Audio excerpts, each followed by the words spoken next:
Gummadi. Excited to see what exactly these players have brought. It looks like Kevin rocking that Decidueye with the martial arts dojo. Kind of interesting. Not necessarily something you always see with the Decidueye, but does allow you to do a little extra damage as long as you have that basic fighting energy attached. And then Teja playing kind of one of the decks we expect to see from this event, right? Zacian V with that Arceus, Dialga, and Palkia Tag Team GX.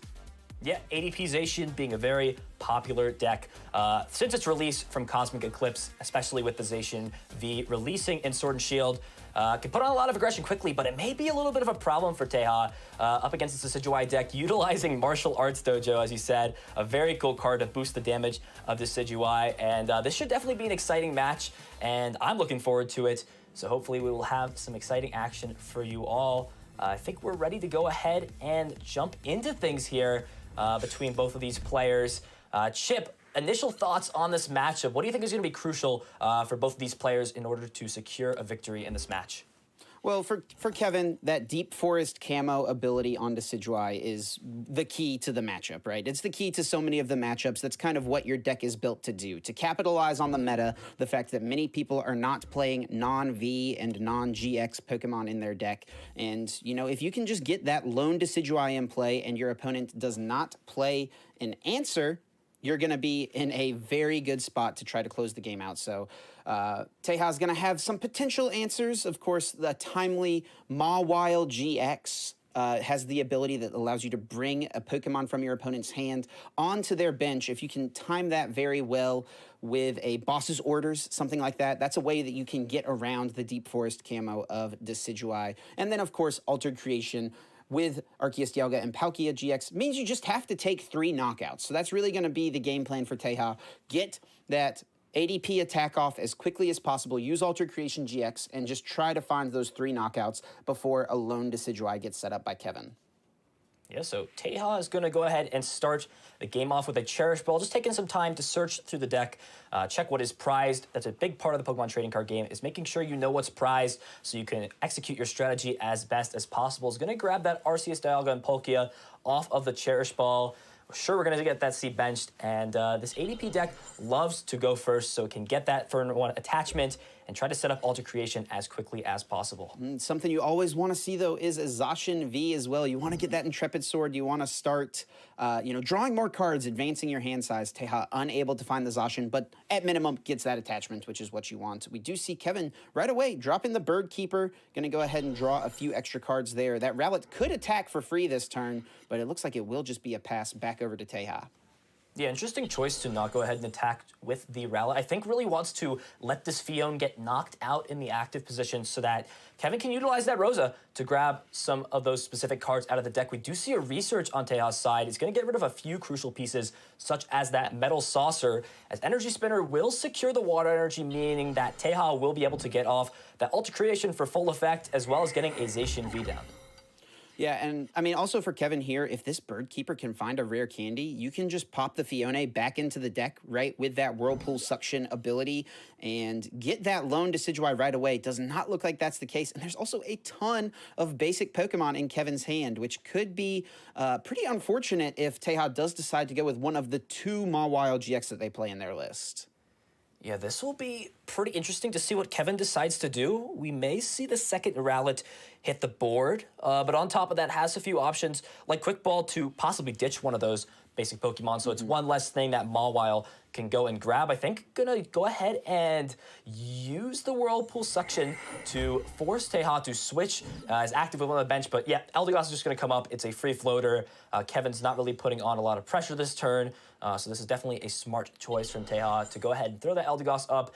He'll be able to get, most likely, the Ultimate Ray off and start really just trying to take prizes as quickly as possible before Decidueye gets set up. And we see Kevin doing exactly what you said. Quick Ball gets rid of that Tapu Fini, a tech for that Blacephalon matchup, of course, the Tempo Zard deck, as many people call it. And just going to look through the deck here. We might not even see Kevin grab any Pokemon, to be honest. You just don't really want to bench too much stuff. You know, Teja's deck just needs to take 3 knockouts at this point. So if you just keep these Pokemon out of play, you know, a Gormandize from Snorlax could be okay, but it does look like Kevin is just going to opt for getting nothing and, doesn't use the attack there on Rowlet. I believe could have used it for free, did utilize Birdkeeper for the supportive return.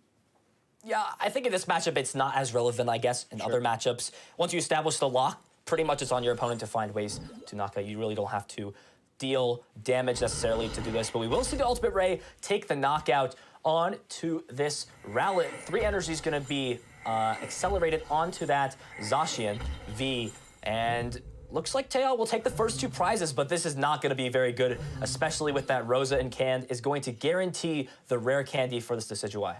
Yeah, exactly what Kevin was waiting for, right? Holding this Rosa in hand, has the pieces to go find the rare candy, grab the Decidueye, can get the energy to continue the attack as well. But, I mean, one thing that is unfortunate, lots of Pokemon in the hand. We actually see the basic fighting as well with the Martial Arts Dojo could even do boosted damage here thanks to the fact that you are now down on prize cards.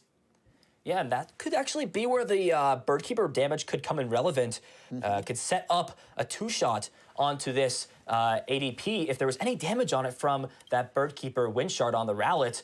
Now it's going to be 3-shotting it. Again, prizes are not the most important thing to the Decidueye deck. It really just wants to get rid of all the options for the opponent.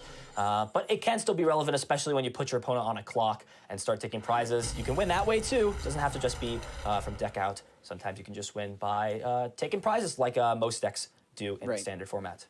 And this tournament is open deck list, right? So Kevin does have full access and is fully aware of Teja's answers to the Decidueye, right? Sometimes you'll see people play things like the Aegislash-V, maybe you'll see a Duraludon slip in, maybe an Oranguru into decks, but Teja's not playing any of those pieces. Just the 2 Mawile is really going to be the only answer at this point. We do see research get played, so it's going to look through the deck for more cards, most likely something like that Mawile GX. This would be very big for Teja to get 3 basic Pokemon, and Kevin's hand besides that is not very powerful, but we're actually just going to see the Intrepid Sword on the Zacian, and this will put more cards in Teja's hand, trying to set up but another basic Pokemon off the top deck. It's just one more thing Mawile can grab. Yeah, and it's also kind of interesting, though, because as Teja, you have to identify the optimal time, the right time to throw down the Mawile, and it's usually going to be when your opponent has a pretty sizable hand, and Kevin only has 5 cards. Teja probably does not anticipate that 4 of the 5 cards in hand are basic Pokemon, so it's kind of risky because the Mawile is your only answer. So if you don't have a Boss's Orders in combination with the Mawile, you can't really just drop it on its own because then you run the risk of, you know, multiple scoop-up nets. If you, like, say you only hit 1 or 2 Pokemon and then your opponent's able to find 1 or 2 scoop-up nets, right? It's just not going to quite work out. And we actually see Kevin opting to pass here, doesn't want to take the prizes, and I believe that's because wants the additional damage through the rest of the game still with the Martial Arts Dojo. It looks like deciding whether or not to play the research. I definitely think this could be a good move, especially with so many basics in hand. I think if you are going to do that, we'll probably see the Zigzagoon hit the board. Makes sense. You have the Scoop Net in hand, so you won't have to leave that in play. You can get an extra 10 damage on the board. There's no reason not to. So we are going to go ahead and see the research get played. Kevin's going to draw to 7 cards. Really does not want to see any basic Pokemon. And this could be an optimal time to take a knockout if Kevin chooses to. He's got multiple Pokemon communications to constantly throw Pokemon back into the deck. And I mean, at this rate, you are up 12 cards in your deck compared to Teja, and Teja also has a lot of cards in hand, however, but it looks like Kevin is going to go on the offensive, take a knockout, and that's what you do not want to see as a basic Pokemon, but only finds 1, so at worst, there will need to be another Mawile that comes down in order to find another Pokemon, if that even is the case, in order for ADP to secure the game. And there it is right away. Mawile's captivating wink finds that Jirachi, brings it down into play, and the Boss's Orders in combination going to be able to take this KO. And, I mean, we see, like you said, the multiple Pokemon communications, so you've got multiple ways to put Pokemon back in. So, I mean, really the only way at this point that Kevin is going to have a basic Pokemon in his hand is if, you know, he takes it off the prizes, kind of what we saw with this Jirachi, right? Yeah, this could start to be the situation where Kevin wants to pass more, doesn't want to leave it up to chance, something he cannot control, right? You can control your top decks if you draw into a Pokemon with Pokemon Communications, but your turn ends after taking prize cards, so you cannot use those to throw Pokemon back into the deck, and this will be interesting to see what Kevin decides to do. Interesting choice to also take an extra energy off of the Ultimate Ray. That just puts one less card in your deck, kind of puts you on one less turn, and a top deck Pokemon is probably exactly is going to happen with that Pokemon Communication. It's going to throw it back into the deck, and we will see nothing get grabbed. But Kevin may just take the opportunity to see how many Pokemon are left in the deck. Could also take the opportunity to grab something, but you want to leave as many non-basic Pokemon in the deck. Obviously, don't want to put one into your hand. So this may be an opportunity where Kevin decides whether or not to attack or pass the turn. We will see Splitting Arrow won't take any knockouts. It actually will knock out this ADP. My bad. The Dojo gonna increase that damage, and this is where there needs to be no Pokemon off of these 3 prize cards. Okay. I don't see one yet. No, nothing. So Kevin is in a great spot, and if you're Teja, this may be the last opportunity to go for a Mawile when your opponent's hand is going to be so large. So we may see that come down. This is going to be risky. The Quick Ball will be able to find it here out of the deck if it's not already in the hand, and there it is. So will we see the Mawile get played down? If it does, I don't think there's anything that Teja can do, and yeah, this is going to grab no basic Pokemon, and it looks like Kevin will be able to secure this game as Teja has no more outs to Gust, and obviously playing only GX and V Pokemon in the deck will be unable to hit that Decidueye. And right away, we see the first please. Teja recognizes the situation, understands, hey, I don't have any more answers. That was my last chance. Was not able to capitalize, did not find any basic Pokemon. It feels so bad, too, when your opponent has something like a 12-card hand that there's just not a single Pokemon there. But also, as Teja, you did use the Captivating Wink on the turn previous, so you were aware of how many Pokemon Communications were in hand. Of course, you saw that Mew get put back in. I guess just really banking on the fact, hey, maybe Kevin got a little unlucky and took a Pokemon off the prizes. Yeah, you only have a few opportunities to play Mawile during the game. You gotta take chances somewhere. Right. Sometimes you just get a little unlucky, as we saw Teja do there. But so many of these decks running all GX, all V Pokemon in their deck, just Decidueye is great at being able to punish that deck building from the opponent if they are not playing any respective counters to that. Can just run through games for free, pretty much. All right, and it looks like we are ready to get down into game number 2. Kevin here is going to be going second. Of course, Teja lost, got to choose to go first, and we'll see if, I think obviously things didn't work out, but I think the game played out pretty perfectly for Teja to have a chance in this matchup, right? Yeah, you pretty much have to hit Pokemon off of the Mawiles. Obviously, playing no text like the Aegislash we see in some of these ADPization lists can one-shot the Decidueye after the boosted Altered Creation. Teja going to be going first, optimal here in this matchup. Again, you want to get Altered Creation off as fast as possible with use of the Quick Ball. Get rid of Metal Energy, which can obviously be brought back with Metal Saucer. Going to grab the Zacian V, attach, and Intrepid Sword. So hand might be a little bit weak for Teja if we're not going to see the turn 1 attachment onto the ADP. Such an unfortunate starter, though. That Mawile is, you need these Mawiles to have a chance in this matchup, it feels like. So now you're really going to have to get a lot of value out of the one remaining Mawile GX in your deck. Now, it's not just as simple as getting use out of your Mawile, right? Kevin still has to set up. Kevin needs to find the Decidueye, get the rare candy pieces. Now with this Basculin start, you're going to have to find the Scoop Up Net as well at some point in order to get that out of play. And this is a situation where ADP can take advantage of, a slower start because you will still get 2 prizes on this Basculin. Yeah, the whole point of this matchup, again, as we said, is getting those non-Decidueye Pokemon out of play so that your opponent cannot gust those up with Boss's Orders. Every 1 prizer turns into a 2 prizer, and with Altered Creation, your opponent only needs 3 knockouts to secure the victory. So I think Kevin deciding here whether or not to attach the Capture Energy to this Rowlet, possibly to get yet another Rowlet or the Snorlax down into play as we see him eye that up. That would be a great way to increase the hand size. Kevin has really nothing else, not playing any of those support Pokemon like the Dedenne or Crobat, so has no way to draw cards besides that. So Yeah, this is a looks pretty good like- turn, I think, to utilize the Snorlax. You can go ahead and capture energy it down. You've got the scoop up net. You also have a couple quick balls, so you could even thin your hand down all the way to 0 if you wanted. And I wonder if we'll see Kevin just get maybe something that they don't need out of the deck here. Just going to go ahead and grab Rowlet. I wouldn't have hated seeing just, grab the Tapu Fini there, quick ball it away again, and then you get to draw an additional card off of the Gormandize, and you also get rid of one more of those basic Pokemon, right? Yeah, looks like found a lot of cool cards like that Rosa, Pokemon Communications, even has more outs, I believe, found a scoop up net as well off of that. And this is looking like an excellent turn 2 for Teja. Has the Metal Saucer, the Water Energy under the ADP. Big Charm as well to put that Zacian a little bit out of range, can just take a little bit more damage before getting knocked down. And looks like Dedenne going to use that Dedenne change ability to discard the hand and draw 6 new cards.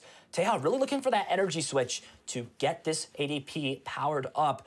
Obviously already attached for turn. We'll also need a way to pivot that Mawile out of the active position.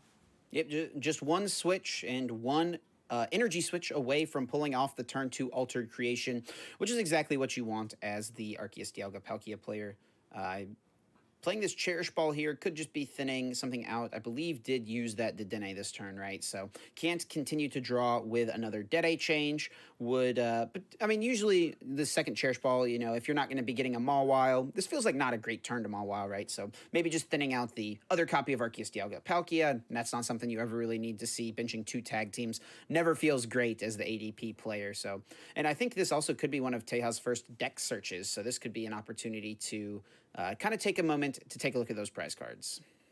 Yeah, so we'll see what gets grabbed off of this. Obviously, thinning the deck out could be a potential strategy for Teja. You want to maximize those cards out of the deck that are not really playable, cards that you really don't want to find into your hand, as we do see the Arceus, Dialga, and Palkia get grabbed out of the deck with that Cherish Ball. We're going to see another one actually get played, so potentially could grab something else, but just going to go ahead and fail that as Quick Ball. We'll go ahead and most likely ditch one of those non-playable cards like the Arceus Dialga Palkia and gonna grab nothing off of it.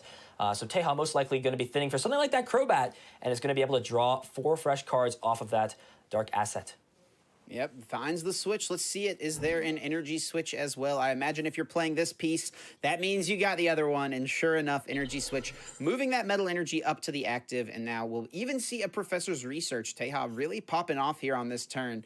I mean, it feels really good to have a turn like this, but it also at the same time is like, man, can I have turns like this when I'm playing against matchups that aren't terrible for me, But Teja definitely setting up pretty well and has that Altered Creation live and active. Yeah, action is back on Kevin. Looks like playing the Quick Ball to get rid of the Jirachi. Obviously, again, want to get rid of as many basic Pokemon out of the deck. And we could see actually the Gormandize here could thin out an extra card with that Martial Arts Dojo. Again, it's not very necessary this matchup. Or we're going to see the early Scoop Up Net onto the Snorlax. Does not want to allow Teja to take any free prizes, as Pokemon Communications will just throw it back into the deck. Has the Rosa in hand. There's nothing really else you could ask for here if you're Kevin. You pretty much have your game plan set. My opponent's going to take a knockout on one of these Rowlets. I'm going to play Rosa, get my Decidueye out, and then hope that the other Mawile in my opponent's deck does not grab a bunch of basic Pokemon out of my hand. Yeah, really smart as well from Kevin. Most people would see that Bird Keeper glowing in their hand and be like, ooh, I get to draw some cards. But in this instance, it's actually better not to draw cards. Kevin understands the matchup, knows that one of the only ways he can lose is if Teja gets a lucky Mawile, throws down a couple of basic Pokemon, and so Bird Keeper gives you an opportunity to potentially draw into some of those unfavorable Pokemon that you wouldn't want to have in play. You've got the Rosa, so as long as Teja does take this knockout, which of course they should be doing, you're going to get the pieces Decidueye, Rare Candy, and the basic Grass Energy. And just some things on the board to note here. Ultimate Ray will go ahead and accelerate some more energies onto Zacian V. Teja only has 1 bench space left, so that last bench space is going to have to be for Mawile. If he does bench any more Pokemon, there will be no way Mawile comes down as long as Kevin just goes ahead and passes the turn. As Rosa gets played, we'll be able to grab necessary pieces. Perfect at getting Decidueye out, finds the Rare Candy, the Evolution Pokemon, and the energy can even start attacking with Splitting Arrow as soon as this turn. Yep, very ideal for Kevin. This game plan has played out pretty perfectly. Gonna just go ahead and start targeting down the 2 things on the bench that have the least amount of HP. I mean, Kevin's deck is not very aggressive. You do play some copy of Boss's Orders, right? But you're not looking to, you'll play it later in the game, maybe to take that last prize. But targeting down the 2 things with the lowest amount of HP makes the game speed up a little bit more for you. Yeah, an interesting choice to attach the air balloon. It's going to manually retreat into this Dedenne. Appears that Teja wants to feed Kevin these prizes so that that hand size can get built up as much as possible. This is a position where I feel like Teja is on the back foot a little bit, but still has potential to continue to build up Pokemon with cards like Metal Saucer. Going to accelerate some energy onto the Mawile, make that too.